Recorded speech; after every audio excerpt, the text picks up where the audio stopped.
A notícia mais recente que chega da Rússia é reveladora do estágio em que a guerra na Ucrânia se encontra.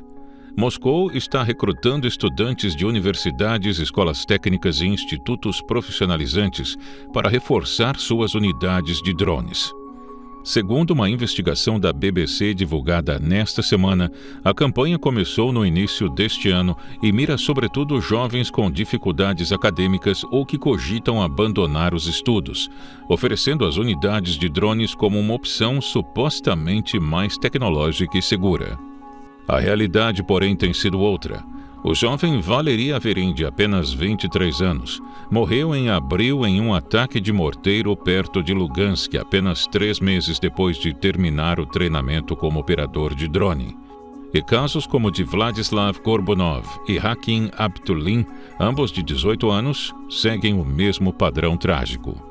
O que antes era uma blindagem para a elite intelectual jovem nas grandes cidades russas, começou a ruir diante da necessidade de sustentar o fronte. Para entender como a guerra atingiu as salas de aula de Moscou e São Petersburgo, é preciso decifrar o conflito que redesenha o mapa da Europa.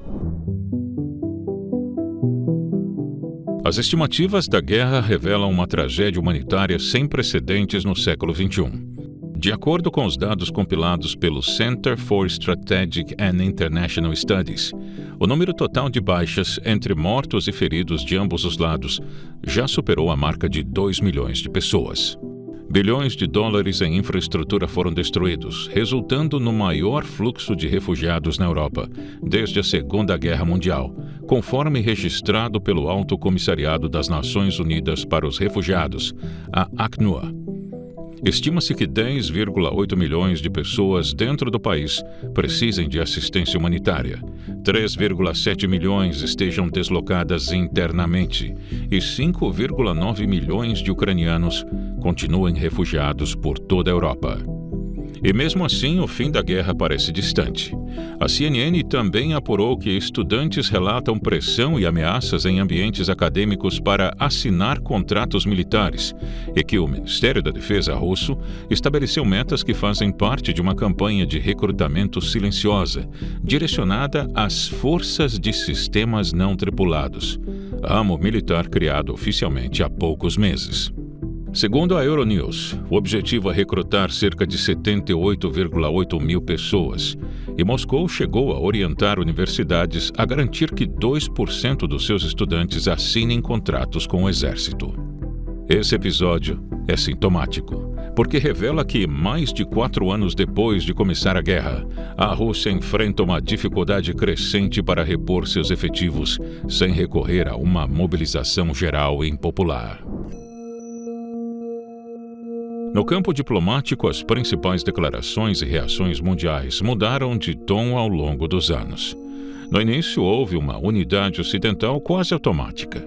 Sanções em cascata contra a Rússia, envio maciço de armamento à Ucrânia pelos Estados Unidos e países europeus e a suspensão da Rússia de fóruns internacionais. Mas o cenário atual, em julho de 2026, é mais fragmentado. Na cúpula da OTAN, em Ankara, na Turquia, aliados europeus prometeram mais 70 bilhões de euros em apoio a Kiev para 2026-2027, com líderes como o primeiro-ministro português e a premier italiana Giorgia Meloni, reafirmando o compromisso com uma paz justa e duradoura. Um conceito dominou boa parte das discussões estratégicas na Turquia: deterrence, termo em inglês para dissuasão. A lógica é impedir um ataque antes mesmo que ele aconteça, fazendo com que um potencial adversário pense 2 vezes antes de agir. Para isso, a demonstração de força e, principalmente, de unidade é essencial. Na declaração conjunta ao fim do encontro, os líderes fizeram questão de reafirmar o compromisso com o artigo 5º da OTAN, que prevê a defesa coletiva caso um dos países membros seja atacado. O anúncio ocorre em meio às críticas frequentes de Trump à Europa, por contribuições insuficientes para a defesa e por depender excessivamente dos Estados Unidos para defendê-la por meio da OTAN. Ao mesmo tempo, na prática, a frente de combate está praticamente estabilizada há meses, com trocas constantes de ataques de drones. A Ucrânia atingindo refinarias russas. A Rússia bombardeando a infraestrutura ucraniana quase toda a noite, num padrão de guerra de desgaste sem vitória militar decisiva à vista. O que explica as notícias de recrutamento de estudantes para operar drones na guerra. A importância geopolítica desse conflito para o mundo é difícil de subestimar. A guerra testou os limites da ordem internacional pós-Guerra Fria, questionando se fronteiras estabelecidas podem ser alteradas pela força, e abriu um precedente observado de perto por outras potências com disputas territoriais, incluindo a China em relação a Taiwan. Causou também um realinhamento entre blocos. A Rússia se aproximou ainda mais da China, do Irã e da Coreia do Norte. A Coreia do Norte, inclusive, enviou milhares de militares para a Rússia sob o disfarce de trabalhadores civis, segundo o Serviço Nacional de Inteligência da Coreia do Sul. O envio envolveu cerca de 5.000 soldados de construção e 1.000 engenheiros destacados para regiões próximas à fronteira com a Ucrânia, que integram unidades encarregadas de desarmar minas terrestres em áreas próximas ao fronte de guerra. Fontes da inteligência sul-coreana estimam que mais de 10.000 militares norte-coreanos estejam atualmente posicionados em território russo.